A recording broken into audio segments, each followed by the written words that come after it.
몬테소리 교육에서 문화센터를 추천하지 않는 이유, 그걸 좀 설명을 드릴 건데요. 이게 정말 민감한 얘기예요.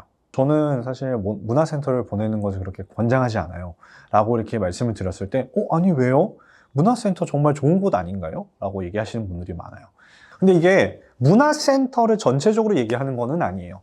문화센터 중에서도 정말 좋은 교육들이 있겠죠.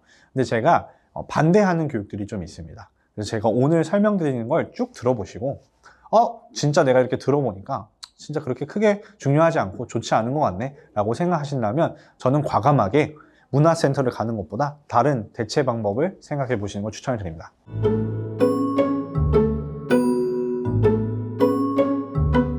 첫 번째, 왜 문화센터를 추천드리지 않는가? 첫 번째, 제가 진짜 중요하게 생각하는 건 이 몬테소리 교육을 하는 가정에서는요, 아이들을 존중하는 것이 가장 첫 번째라는 겁니다. 근데 저는 아이들 존중하는데요. 아이 사랑하고요. 존중도 해요. 근데 문화센터를 보냅니다. 라고 얘기하시는 분들이 계세요. 근데 반대로 생각을 한번 해보세요. 이 존중이라는 개념이 뭐 다른 교육들마다 다 다르겠지만 이 몬테소리 교육에서의 존중을 조금 더 깊게 들여다보면 이게 진짜 존중이 없는 것일 수 있겠구나 라고 생각이 드실 수 있는데요. 우리 아이가 지금은 뭐 5개월, 6개월 진짜 굉장히 어린 연령의 아이들은 내가 그걸 하고 싶다는 의사표현을 하기가 굉장히 어렵습니다. 근데 우리 어른들은 어떠냐면 우리 아이들이 촉감놀이를 해야지, 감각놀이를 해야지. 근데 그런 것들은 어떤 마음이냐면 우리 어른이 아이가 이런 촉감 활동을 통해서 또는 감각 활동을 통해서 부족한 활동을 좀 채워주고자 하는 마음일 수 있어요. 근데 그런 것들은 아이의 의사결정과 전혀 사실 상관이 없습니다. 우리 어른이 하고 싶은 거죠. 우리가 문화센터를 가면 아이들을 꿀벌 옷을 입힌다던가 아니면 뭐 캐릭터 옷을 입힌다던가 그런 것들 옷을 애가 울든 애가 싫어하든 아이가 짜증을 내도 그런 것들을 사진을 다 찍어요. 근데 그런 걸 찍으면 너한테 다 나중에 도움이 되는 거야. 너 나중에 뭐 20살 돼서 그걸 보면 너도 좋을 거야. 그런 것들을 우리 아이를 배려한다고 생각하고 또는 위해서 한다고 생각하지만 실제 그 상황에서 아이가 그렇게 힘들어해도 아이가 그걸 싫어해도 우리는 그걸 미래를 위한 행동이라고 생각하고 하게 되는 것이죠. 근데 그걸 다시 돌아보고 다시 멀리서 보게 되면 그게 진짜 우리 아이를 위해서 하는 것인가? 아니면 내 만족을 위해서 하는 것이 아닌가? 라고 다시 한번 생각해 보실 필요가 있습니다. 근데 우리가 영아기 때 아이가 불필요하게 지금 감각을 이끌어내야 된다는 이유로 아이를 우리가 의지를 물어보지 않은 상태로 계속 연결시키려고 하는 것들이 반복이 되면 아이는 짜증과 그리고 싫어함이 계속 축적이 돼서 그런 게 안 좋은 감정으로 표출되기 시작해요. 근데 그런 것들은 존중이 부재돼서 나타나는 일들이거든요. 근데 그런 것들이 반복이 되면 우리는 대체적으로 뭐라고 얘기하냐면 우리 아이는 원래 기질적으로 조금 짜증이 많아요. 우리 아이는 원래 조금 그런 것들을 막 던지고 짜증내는 것을 선호해요. 또는 그런 기질이 있어요. 라고 얘기를 하시는 분들이 있어요. 근데 그런 것이 아니라 우리가 영아기 때 너무나도 아이가 싫어하지만, 아이가 원하지 않지만, 가고 싶지 않지만 그런 것들을 우리가 연결했기 때문이에요. 두 번째로는 우리 아이가 촉감 활동을 하거나 감각 활동을 실제 먹는 걸로 하기 때문이에요. 근데 그런 것들을 왜 몬테소리 활동에서 권장하지 않냐면요. 이 영아기 때는요. 진짜 무의식의 흡수시기 때는 주변에 있는 모든 것들을 배워볼래? 배우지 말래? 라고 하지 않아도 진짜 스펀지처럼 그대로 익혀버려요. 그거를 그대로 익혀버린다는 것은 3, 6세랑 0, 3세는 너무 달라요. 영아기 때 그냥 그게 내 몸에 들어오게 되면요. 내 피와 땀과 살이 돼버려요. 분리가 불가능하단 말이죠. 근데 우리가 영아기 때 일부러 아빠를 주먹으로 팍 때리면서 재밌지? 라고 아이한테 폭력적인 걸 보여주지 않잖아요. 근데 그런 걸 안 하는 이유가 그거 애가 배우면 어떡해? 라고 생각하시는 경우들이 있죠. 마찬가지로 우리가 문화센터를 갔는데 거기서 막 쌀을 얼굴에 막 바르고 콩을 막 붓고 미역을 얼굴에 막 바르는 것들은 우리는 아이들한테 뭘 가르치는 거냐면 민준아 음식은 장난감이야. 음식을 가지고 던져도 돼. 근데 너가 음식을 가지고 장난칠 때 입에 넣잖아? 그건 내가 절대적으로 막을 거야. 왜냐면 입에 음식을 넣는 것을 놀이를 할 때는 안 되는 거기 때문이야. 라고 아이한테 보여주면 그 시기의 연령의 아이들은 도저히 이해할 수가 없어요. 내가 왜 내 의사와 상관없이 이 음식 덩어리에 들어와서 놀이를 해야 되는지 아이가 모를 수 있어요. 근데 그거를 우리가 감각이라는 이름으로, 촉감이라는 이름으로 자꾸 연결을 시키는 것은 굉장히 안 좋은 행동이 될 수 있습니다. 예를 들어 생각을 해보세요. 우리 아이가 막 음식을 가지고 막 얼굴 막 바르고 놀아요. 근데 이걸 맨날 했어요. 그러고 난 다음에 이유식을 집에서 먹어요. 그것도 하이체어 앉혀가지고. 그래서 막 이유식을 먹는데 이제 그걸 막 얼굴에 막 바르고 던져요. 근데 엄마가 또 민준아, 음식은 던지는 거 아니야? 음식 던지면 음식이 아야 해? 이렇게 얘기하면 할수록 아이는 우왕좌왕할 수밖에 없어요. 왜냐? 나는 문화센터를 갔더니 거기서 음식을 가지고 놀라고 자리를 만들어줘서 난 놀아서 그게 내 일반적인 삶이었는데 집에서 음식을 가지고 던지니까 그건 또 하지 말라네? 그래서 우리가 난 자유주의 교육이야. 우리 아이한테 연필과 볼펜을 주면 우리 가정에 있는 모든 책상과 가구에 그림을 그려도 돼. 하고 그림을 그리게 다 두는 거예요. 그럼 이런 제한 없는 삶을 살게 되면 진짜 제가 방문했던 어떤 가정은요. 펜만 쥐어주면 소파부터 시작해서 모든 곳에 다 그림을 다 색칠을 해요. 근데 이런 것들은 아이가 허용의 범위가 너무나도 불필요하게 많이 들어갔기 때문이에요. 우리가 근데 그런 것들 고의적으로 계속 보여주잖아요. 그럼 아이가 음식을 던져도 우리는 할 말이 없어요. 그래서 우리가 불필요하게 감각교육이다, 촉감교육이다 이런 걸로 아이를 데리고 이런 음식을 가지고 장난치는 것들을 하면은 안 됩니다. 제가 그래서 해외를 제가 1년에 3-4번 가거든요. 거기에 컨퍼런스가 열리면 그걸 영상을 보여드려요. 근데 그걸 보여주면 해외의 그 교육자분들은 그걸 보는 순간 표정이 진짜 정색을 합니다. 왜 이래? 왜 이런 활동을 하는 거야? 이거 진짜 아이들을 생각하는 게 정말 없구나. 존중이라는 게 없구나.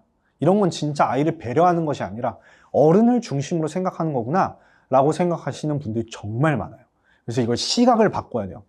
우리 아이 감각과 촉감을 키우겠다 라고 생각이 드신다면 그거를 막 음식을 가지고 막 아이가 원치 않는데 막 하는 게 아니라 우리가 진짜 촉감 활동을 스스로 해볼 수 있게 기회를 줘야 돼요.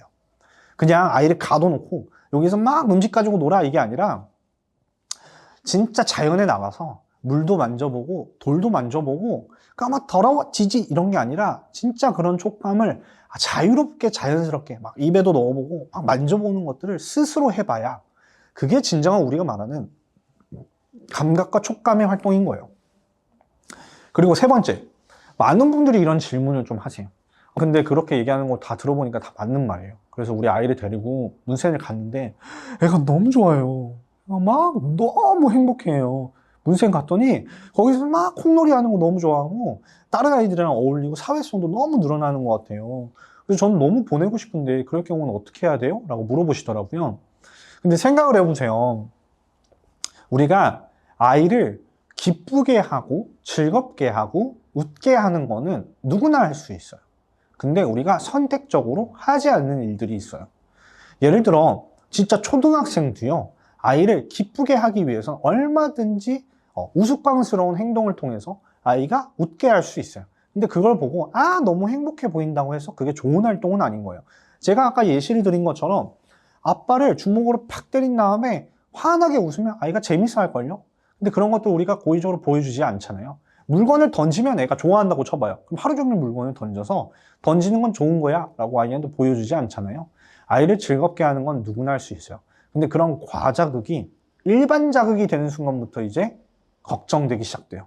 아이가 그게 일반화가 되는 순간부터 뭐라고 얘기하냐면 우리 아이는 원래부터 그래요. 우리 아이는 원래부터 좀 그런 편이에요 라고 아이 탓을 하기 시작해요. 근데 그런 것들은 저는 정말 잘못된 행동이라고 생각해요. 우리가 몬테소리 교육을 할 거면 첫 번째로 저희는 굉장히 중요한 건 존중입니다. 이 존중이 바탕이 돼야 아이가 스스로 선택할 때의 만족감을 끌어올릴 수 있어요. 결론은 뭐냐면 우리가 몬테소리 교육을 가정에서 해보겠다 하면 문화센터를 보내더라도 이런 감각교육이나 촉감교육이라는 이름으로 막 자꾸 막 몸을 막 어디 음식에 이렇게 비비는 이런 활동을 하지 말고 진짜 필요한 활동만 하세요. 진정으로 우리 아이를 위한다면, 존중한다면 그 감각과 촉감을 자유롭게 자연스럽게 느낄 수 있는 일반적인 삶을 살도록 구성하는, 존중하는 그런 방식으로 몬테소리 교육을 이어가셨으면 좋겠습니다. 그래서 몬테소리에서는 문화센터를 추천하지 않는 이유가 이런 존중의 부재, 그리고 아이가 실제 이런 감각과 촉감을 음식을 통해서 했을 때 그런 것들을 변칙적으로 진짜 음식을 던지거나 장난감처럼 다룰 수 있는 이런 문제, 그리고 아이가 행복해한다, 좋아한다라고 생각하는 그런 생각이 드실 수 있지만, 그런 것들은 누구나 할 수 있는 일이고 안 좋은 행동을 보여주고 아이를 그걸 기쁘게 하면 과자극이 될 수도 있다라는 의미로 오늘 설명드렸고요.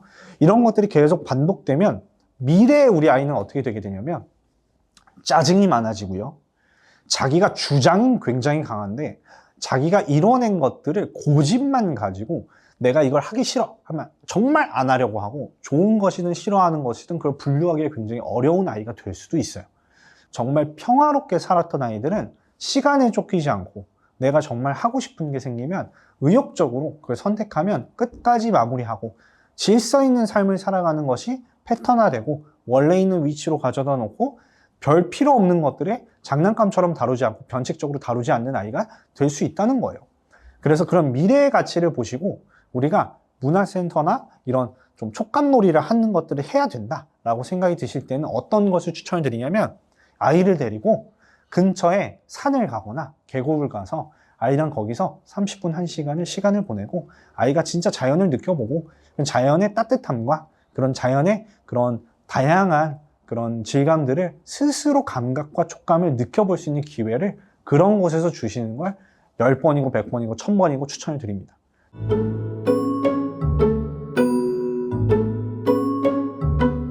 이 몬테소리 교육에서의 굉장히 주된 핵심적 가치는 사랑하면서 우리 아이를 존중하는 것이에요. 근데 요거를 똑같이 벌과 꽃에 대입을 해보면, 벌은 꽃을 향해서 정말 심플한 매력에 이끌려서 날아가게 되어 있어요. 근데 이 벌은 꽃을 향해 날아가는 것은 호르메라는 생명적 충동의 힘에 의해서 자연히 날아가는 것이에요. 제가 벌을 키워요. 이 벌을 문센 데리고 가. 아니면 벌의 날개 감각을 기르기 위해서 거기에 백년초를 발라줘. 아니면 날개를 접었다 폈다 하면서 날개 근육 감각을 키워줘. 근데 이런 것들은 벌을 존중하진 않아요.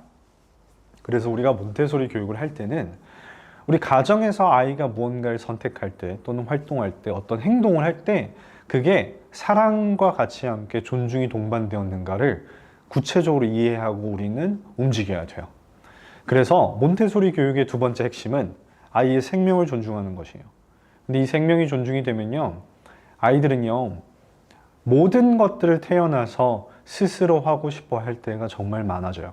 근데 그러할 때마다 우리 어른들은 아이들은 그러하던데, 아이들은 이런 것들이 필요하던데, 이런 것들 내가 좀 도와줘야 되지 않을까? 라는 생각으로 사실 아이가 A부터 Z까지 혼자 할 수 있음에도 불구하고 A, B, C를 우리가 먼저 해준다던가 CD를 우리가 해준다던가 그런 것처럼 일부 영역을 계속 지속적으로 도와주고 있어요. 우리가 생명을 사랑하면서 동시에 생명을 존중하기 위해서는 아이의 이끌림을 상시적으로 관찰한 걸 바탕으로 아이가 선택을 했을 때 그것이 온전히 존중이 될 수 있는 그 가치를 우리가 무조건 이해를 한 상태로 몬테소리 교육을 시작하셔야 됩니다.